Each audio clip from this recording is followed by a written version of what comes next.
This is the mount bolt. We'll adjust the position of the derailleur here. These are the limit screws. They determine how far the derailleur moves sideways.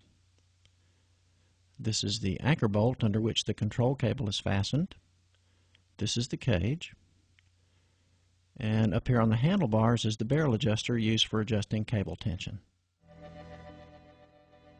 Our first step in the adjustment is to set the position of the derailleur. To start with, we want to put the chain on the biggest cog in the rear in order to avoid the effects of cross-chaining. And up front, we want to put the chain on the smallest chain ring, which will help reduce the tension on the gear cable.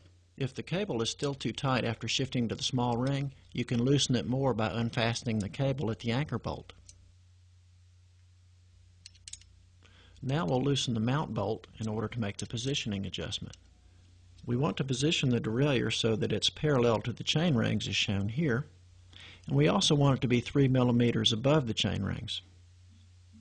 Then we'll retighten the mount bolt.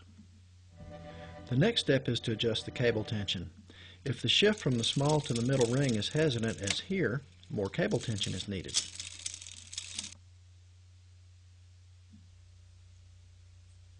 First we'll make the gross adjustment at the anchor bolt where we can pull a lot of cable.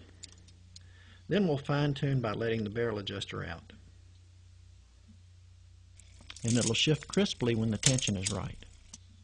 Now if, like here, the chain won't drop down when you shift, you have too much cable tension. You fix that by turning the barrel adjuster a turn or two. And it'll shift like this when you get your adjustment right. Okay, let's talk about limit screws next. Since the limit screws aren't always marked, our first job is to ID them. With the derailleur over the small chain ring, put your thumb on the cage. Take your screwdriver and loosen each screw a little bit and see which one makes the derailleur move a little bit inboard. Whichever screw that is your low screw. Let's say the chain keeps dropping off the inboard side of the ring like this.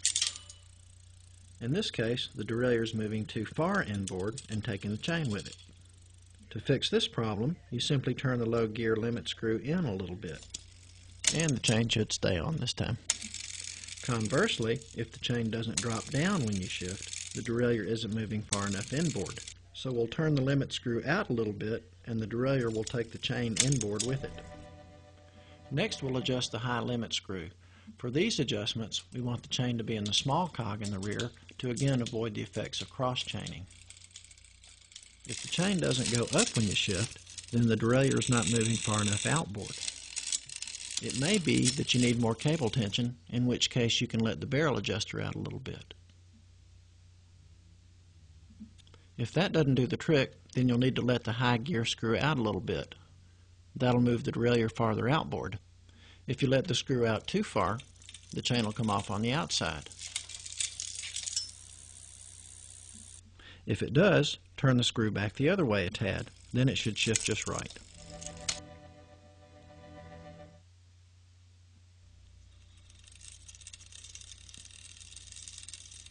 If you find that your chain rubs the front derailleur when you're in high gear, that's an easy fix. You just turn the barrel adjuster out a couple turns. We're almost done, but now we have to go back and check the shifting between the middle and small rings and the middle and big rings. Any adjustments we made in the high gear will also have affected the low gear. You may have to go back and fine-tune the position of the derailleur or the cable tension or the limit screws. And that's about it. But remember, adjusting a front derailleur is the most difficult adjustment to make on a bike. It's a trial and error process, and it takes a good bit of practice and patience to get the hang of it. So give it a try. And we're here to bail you out if you need it. I'm Mike with In Town Bicycles in Atlanta. Thanks for watching.